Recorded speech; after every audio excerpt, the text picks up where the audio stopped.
ഓരോ സൈക്കിളിന്റെയും കൂടെ പ്രത്യേകം ഓഫറുകൾ.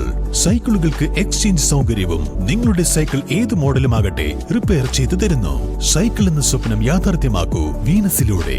Venus cycle park and toys, Kalikavu road, Vaniyambalam. തെരുവുനായ ആക്രമണത്തിൽ വീണ്ടും വളർത്തു താറാവുകളെയും കോഴികളെയും കടിച്ചുകൊന്നു. പൂക്കോട്ടുംപാടം 5-ാം മൈൽ മഠത്തിൽ ഫൗസിയെ വളർത്തുന്ന 8ഓളം താറാവുകളെയും കരിങ്കോഴിയുമാണ് തിങ്കളാഴ്ച രാവിലെ തെരുവുനായ്ക്കൾ ആക്രമിച്ച് കൊലപ്പെടുത്തിയത്. രാവിലെ കൂട് തുറക്കാൻ വീട്ടുകാർ എത്തിയപ്പോഴാണ് നായ്ക്കൾ ആക്രമിക്കുന്നത് കണ്ടത്.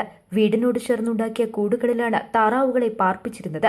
നായ്ക്കൾ 2 എണ്ണത്തിനെ കടിച്ചുകൊണ്ടുപോവുകയും 6 എണ്ണത്തിനെ കൊന്നിടുകയുമായിരുന്നു. സമീപ ദിവസങ്ങളിൽ മുട്ടയിട്ട് തുടങ്ങിയ താറാവുകളും മുട്ടയ്ക്ക് 50 രൂപയോളം വിലയുള്ള കരിങ്കോഴിയുമാണ് ആക്രമണത്തിനിരയായത്.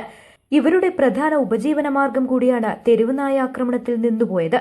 പ്രദേശത്ത് തെരുവുനായ ശല്യം രൂക്ഷമാണെന്നും അടിയന്തര പരിഹാരം കാണണമെന്നും നാട്ടുകാർ ആവശ്യപ്പെട്ടു.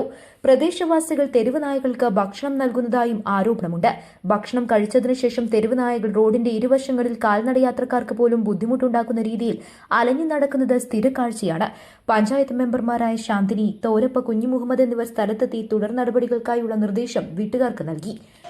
രാവിലെ വന്ന് തുറന്നുകൊണ്ട് നോക്കുമ്പോഴാണ് കാണുന്നത് മുട്ടുണ്ടായാലും സാധാരണ മുട്ടെടുത്താക്കാൻ വേണ്ടി നോക്കുമ്പോഴാണ് താറാവുകളെ കാണുന്നില്ല. താറാവുകൾ ഇതവിടെയൊക്കെ ചത്ത് കിടക്കുകയാണ്. ഇതവിടെ പൊളിച്ച് കണ്ടാണ് സംഭവം കിടക്കുന്നത്. നായ്ക്കൾ ഭയങ്കര ശല്യമാണ്. ഇവിടെ അടുത്തുള്ള എല്ലാ വീട്ടുകാരും തിന്നാൻ കൊടുക്കും. ഗേറ്റിൻ്റെ പുറത്തൊക്കെ നടക്കുന്നത് ഇഷ്ടം പോലെ ഉണ്ട്. എപ്പോഴും നായ്ക്കളാണ്. പക്ഷേ 2-3 ദിവസം മുന്നേ ഇവിടെ വന്ന് നോക്കുമ്പോൾ കൂടിൻ്റെ ഉള്ളിൽ കയറിയിട്ട് പട്ടി ഈ കൂടിൻ്റെ അടച്ചിട്ട് അടുത്തുള്ള പോയി വിളിച്ചപ്പോഴത്തിന് ഈ നെറ്റ് തുറന്നു പോയി. ഭയങ്കര ശല്യമാണ്. അപ്പോൾ 6 താറാവും ഇതവിടെ ഒരു കരിങ്കോഴി കിടക്കണം. അതിനാണ് കൊണ്ടുപോകുന്നത്.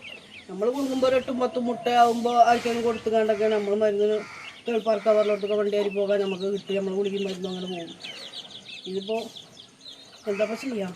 നല്ലൊരു പരിഹാരങ്ങൾ കാണിച്ചു തരണം. News bureau, Pookkottumpadam. സ്വന്തം ഹൈസ്പീഡ് ഇന്റർനെറ്റ്, നമ്മുടെ സ്വന്തം ഇന്റർനെറ്റ്.